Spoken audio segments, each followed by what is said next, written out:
यो राईढुङ्गाको माथि चढेका छौँ। यहाँ ठ्याक्कै लाएर यो अदानचुली गाउँपालिका वडा नम्बर 2 र वडा नम्बर 3 को सिन एकदम राम्रोसँग देख्न सकिन्छ। यताबाट यो गल्फाघाटबाट आउने मुख्य रोड हो। यो पुचिम डाँडा भन्ने वडा नम्बर 1 जाने बाटो यतातिर छ र यहाँ यो अहिले यो चुनावको माहौल एकदम तातिँदै गर्दा गाउँघरमा चुनावको झन्डाहरू राख्ने गरेका छन्। यतातिर पनि एकदमै राम्रो दृश्य देखिरहेको छ। यो भण्डारी गाउँको पुरै यतातिर कुलालपाडा भनेर भन्छन्, यतातिर अबगर, यतातिर पनि पुरा चुनावी माहौलले गर्दा आफ्नो घरको छतमा झन्डा देखिरहेको छौँ हामीले। यो वडा नम्बर 2 को दृश्य हो पुरै। यहाँतिरका माटो र काठले बनेका घरहरू एकदमै राम्रो देखिन्छ। तपाईँले देखिराख्नु भएको छ यस भिडियो मार्फत। र यतातिर अझै पनि यो 2 नम्बर वडामै रहेको साउबाडा बस्ती पनि देखिरहेको छ। यो वडा नम्बर 2 को वडा कार्यालय हो र यो वडा नम्बर 2 को खेल मैदान पनि हामीले देखेका छौँ। र अब यो आयो हाम्रो श्री सूर्योदय माध्यमिक विद्यालय।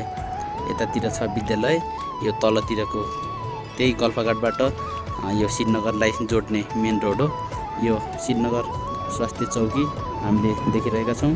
यतातिर एकदम राम्रो बजार, खच्चरहरू यतातिर अझै पनि खच्चरहरू हिँड्ने गरेका छन्। गाडी प्रत्येक ठाउँमा नपुग्ने भएको कारणले गर्दा खच्चरबाट यहाँको सामान ओसार पसार गरिन्छ। यता यो ग्लोबल आइएमई ब्याङ्क पनि यतै रहेको छ। अब यताबाट यो ठाउँको नाम के अरे? मुबाट आउँथ्यो नि, यो ठाउँको नाम के? यो ठाउँको नाम भने यो ठाउँबाट जे सुल्तापट्टि यो पुरा वडा नम्बर 3 हो।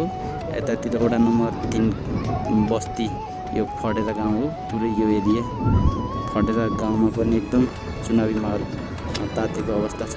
यहाँ माथि यो अदानचुली वडा नम्बर 3 को खेल मैदान, यहाँ बालबालिकाहरू हामीले फुटबल खेलिरहेको देख्न सक्छौँ। यो भियालबाडा बुमबाडा यतातिर रहन्छ। यहाँ ओखलढुङ्गा भन्ने ठाउँ पनि यतै छ आहीकानमा। यो के हरेलजुर। अनि यहाँ माथि तिस्कुल ढुङ्गो कहाँ हो? यो तिस्कुल ढुङ्गो। यता तलतिर मन्दिरहरू पनि रहेका छन्। अनि यो रोडबाट तल्लो साइडतिर रोकाए गाउँको बस्तीहरू हो। योभन्दा माथि फडेरा गाउँ हो। यहाँ वडा नम्बर 3 मा अवस्थित यो छत्रपाल निम्न माध्यमिक विद्यालय अथवा अहिले छत्रपाल आधारभूत विद्यालय पनि यहीँ रहेको छ। यतातिर यो पार्कीबाडा भियलबाडा रोकाए गाउँ भन्ने यतातिर छ भने यो अदानचुली गाउँपालिका वडा नम्बर 4 को बिगोठी रिल्मा बिगोठी भन्ने यो डाँडामा छ। यो तलतिर पनि एकदमै राम्रो दृश्य देखिरहेको छ। यतातिर अल तुम्चो मकै भन्ने यो बाटोमा पर्छ।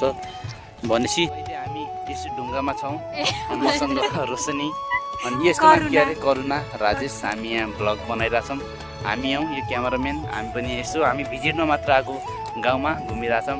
पछाडि पनि एउटा सानी नानी छन्, तर यस्तै छ। राम्रो एकदम चिल गरिरहेछौँ है, इन्जोय भइरहेछ है। यो भिडियो हेर्ने दर्शकहरूलाई के भन्न चाहन्छौ? आइदिनु होला हुम्लामा पनि भ्रमण गर्न आया। त्यही राम्रो छ। पछाडि ब्याकग्राउन्ड पनि एकदम राम्रो देखिरहेको रहेछ। आइज त एकजना भिडियो समात म अलिक यताबाट समाउने हो कि कस्तो खसाउने यी थर्काउँदा म गर्न थर्काएको होइन। अब यस्तै रमाइलो पछाडिको पनि सिन एकदम राम्रो देखिन्छ। अब हामी अब टिकटक बनाउँछौँ, भिडियोहरू बनाउँछौँ। यो भिडियो इको स्पोर्ट्स भाइब्सको युट्युब च्यानलबाट आउनेछ।